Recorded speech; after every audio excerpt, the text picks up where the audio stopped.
Man, welcome to another episode of the Process Podcast, man. I'm your host, Ty Flowers. Man, we got a special one today with us, man. We got four-star Georgia State commit, man, coming out of Atlanta. Number 8 ranked quarterback. We got Justin Murphy with us here today, man. How you doing, bro? I'm doing good. How you doing, man? I'm doing pretty good, man. Doing pretty good. Let's get straight into it because the people want to know. The biggest question is, man, why Georgia State? Tell me about that. Georgia State. For me, the culture, coaches. I feel like they building something for like the next 3 to 4 years. I feel like I fit the system. I feel the culture. It was all about fit more than anything, and I kind of like felt that when I visit there, and I felt it when I left. I just felt like I felt that culture of Georgia State football, and I feel like if I go there, like I can bring something to the table like they ain't never seen before. So it's really just about fit more than anything. So that's why I picked Georgia State, and the head coach, Coach McGee, he a good coach. He came from Georgia, so he brought a couple people that from the Georgia coaching style, so they already know what it takes to win a national championship, or get to the highest level of in the playoffs. So I really feel like if he just get the pieces, he'll be straight. So my job, since I committed, I'm gonna get some guys to come up there for sure. Got you. I was definitely thinking like with you being a four-star and committing to Georgia State, we don't see that kind of thing often. Do you think you kind of make a new wave with doing this? I guess so, a little bit. Like I said, it depends on the fit. Everybody got different fits, so that's how I really look at it. But I feel like I probably did make a change. I'm the highest recruit they ever had to commit to Georgia State, so I kind of it can happen though any level. So Most definitely. So you talked to us about the visit you took with Georgia State.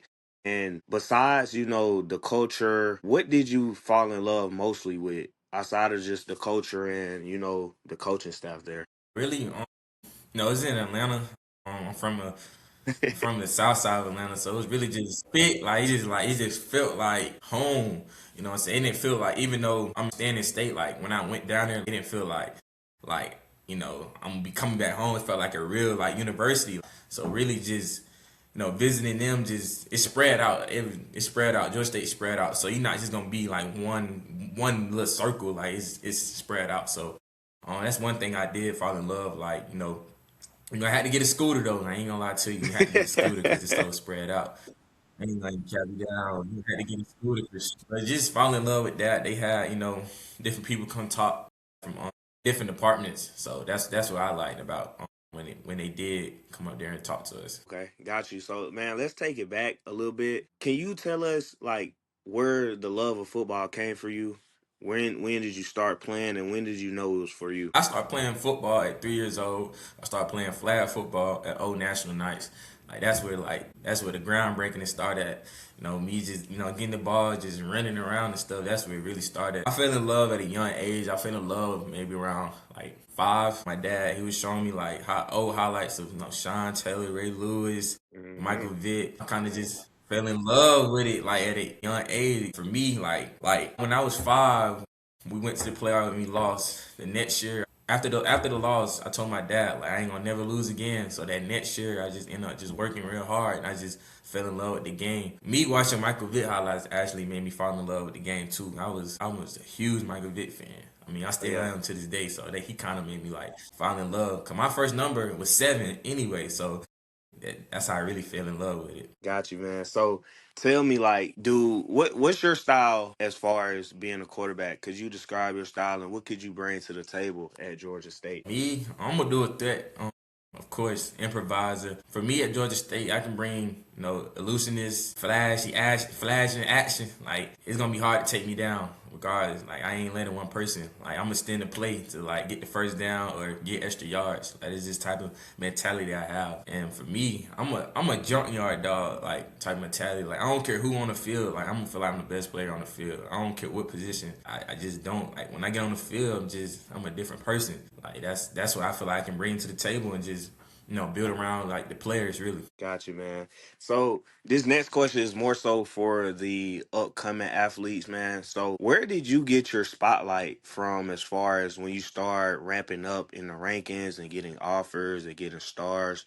What are some things that recruits need to focus on to make sure they get in that spotlight? For me, just going to school that fit you. Like don't be going to all these you know, big program schools. Like, if I ain't gonna cap, if you ain't get on the field, you ain't got no film, like, you're not finna get no O's. I ain't gonna cap you down. Like, you going to camps, like, it's maybe 1,000 people going to camps. Them folks can't keep a number of, like, they favorite player like that. So I feel like Right. whatever you put on the film, like, that's what coach gonna look at. That's how I look at it. Like, you got to go to school. You gonna get like playing time early. Like, that was my main thing, just go in there and just ball really freshman year and just be consistent. Like, if you're not consistent, like, certain stuff it's just not gonna happen. Got you, yes, sir. So, how did it feel to get that first offer, though, man? How did it feel?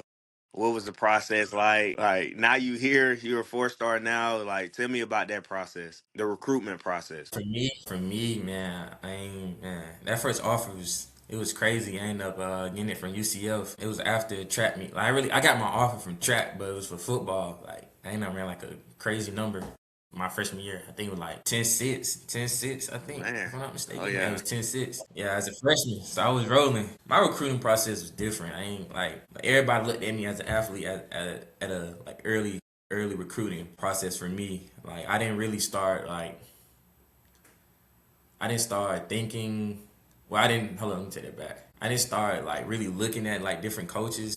Like, when they was offering me, I was like, dang, he a DB coach. He offered me. He a wide Mhm. receiver coach. He offered me. So, like, when I started looking at that, I'm like, dang, like I started had to ask questions like, what position y'all recruiting me yeah, as? Like, right. so I was like, hold on. And I was a sophomore. It was my sophomore year going to my junior year. So 2025 was like January already May. So I didn't get my first QB offer until Vanderbilt came and offered me. Mm-hmm. That was like my first real QB offer.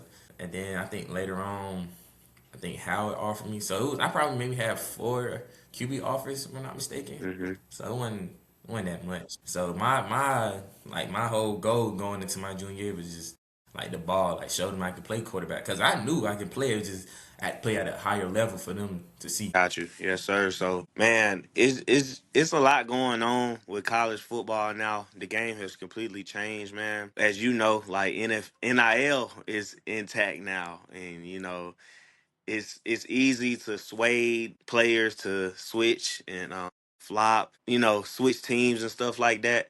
How confident are you in, like, man, this is where I want to go. This is where I want to be. I'm not going nowhere else. Georgia State all the way. What was your mindset with that? My mindset was, like I said earlier, it's the fit. Like, it's a fit. Like, and you gotta be happy. Like, you gotta be happy with your choice. Like, if you're not happy with your choice, like, you just gonna go up there with a negative mindset. Like, my thing was find a fit that fit me, find a system that fit me, and go with your heart. Really, like, you gotta go with your heart. Like, money can't be everything. Like, it just can't. Like, you the one that gotta be out there playing.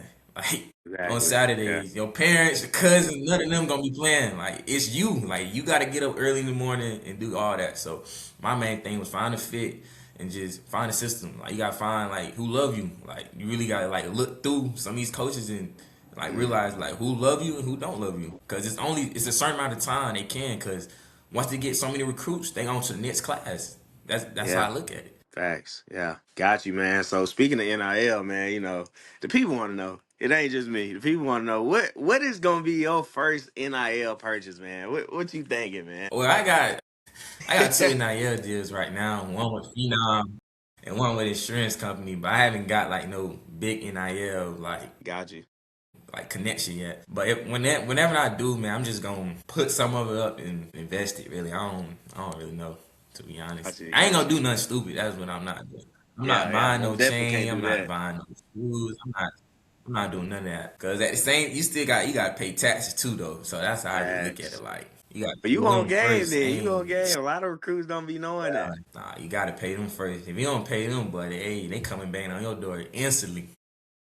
Thanks, man. So, a few more questions, man. So, what advice could you give the younger guys that's coming up from like middle school, the high school guys, as far as, you told me that with Georgia State, you saw your fit, you got your fit, and Hmm. they was really loving you over there. What would you tell the recruits kind of besides, maybe like another school fit them as well. What can you tell them as far as the recruit process, as far as going to camps, what things to look for when you go on visits and stuff like that? What motivation could you give those younger athletes? Motivation I get them just be consistent, like, and make sure you stand on business. It don't like you can't like I don't know how to say it. Like I don't want to say like you can't care about what the coaches think, but at the same time you do.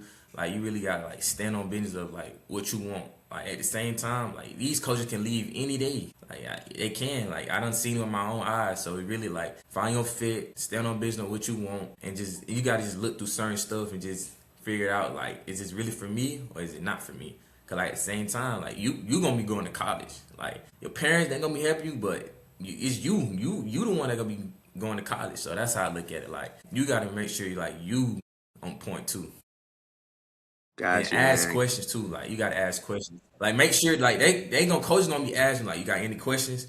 Like you gotta make sure you asking questions to like make sure like you listening too, cause you just don't want to go in there and just be sitting there and like just listening. Like you gotta ask questions. Gotcha, yes, sir. So, with you being the highest rated recruit coming into Georgia State, do you feel like there's any pressure? Do you feel comfortable in your shoes, or how do you feel? I don't feel comfortable because like I ain't got there yet and I ain't proved nothing yet. So I don't feel comfortable at all. I mean, me being the highest rank, I mean that feels good, but at the same time, like I still gotta know a full season of high school to finish up. So you can't really be thinking about Georgia. I can't really be thinking about Georgia State. Like I got a whole high school career to finish, and then I can start like really, thinking about Georgia State. That's how I really look at it. Got you. So, how you feeling about this upcoming season, man? What things are you trying to get accomplished? Any goals in mind and anything like that? How you feeling? I feel good, man. I feel great. I'm just happy to show my talents. Every game. I always tell my team one game at a time. As a team goal, like just go one and every game, be consistent and just go 110% and give effort. That's one thing. Like as a team, like that's one thing. Like we have to do is give effort. Like we don't get no effort. Like we can't win games. We can't do nothing. So that's our goal: to get effort, go 1-0, and be consistent. My individual goal is really is to help the team like win. Like that's my goal, to help the team win every game. And team goal is to go to state. I ain't gonna that's the main I goal, was to go to waiting on that state. one. But I was waiting at the on that same one. time, yeah, you can go to state, but you gotta take one game at a time. State now into December we playing. We start in August, so you gotta take one game at a time first before you even start thinking about state. Got you, man. Just a few more questions. I do know, as we know, you are committed to Georgia State. But what were some of your favorite visits that you took, during the recruiting process? I don't even know. I don't, Yes, sir. Well, man, where could everybody follow you at, man, and follow your journey at? Where was your socials and stuff like that? How can we keep up with you? yeah, on Instagram, it's underscore JAYMONEY _2 on Instagram, and Twitter is the same thing on Instagram, but instead of the two, put a zero then two. Got you, man. Well, hey, man, we appreciate you for coming on, man, and we wish you nothing but the best. Go kill it this season, and then when you touch down in Georgia State, man, go kill it again. Just keep killing, you know. Yes, sir. I got But you. one more Yes, question. sir. One more Appreciate you. question. I always like to ask my guys this, man. So what's that? We're gonna be where we at right now. We're gonna be where our feet is, but we obviously looking towards the future as well. What's one of those dream receivers in the league you would love to throw to every Sunday? His name Jacoby Lane. He went to USC. I like him. It's Jamar Chase, Justin Jefferson, Zay Flowers, Tyreek Hill. Who else? Trying to think who else. Devontae Smith. What's that? AJ Brown. It's a lot of. But Jacoby Lane for sure. Like he got like that dog mentality. Like Yeah, I he like that. different. Yeah, he different. I like Jacoby Yeah. Lane, man. But yes, sir, man. I appreciate you for coming on, man. We're gonna stay tuned. We're gonna continue to follow your journey, man, and wish you the best of luck, bro.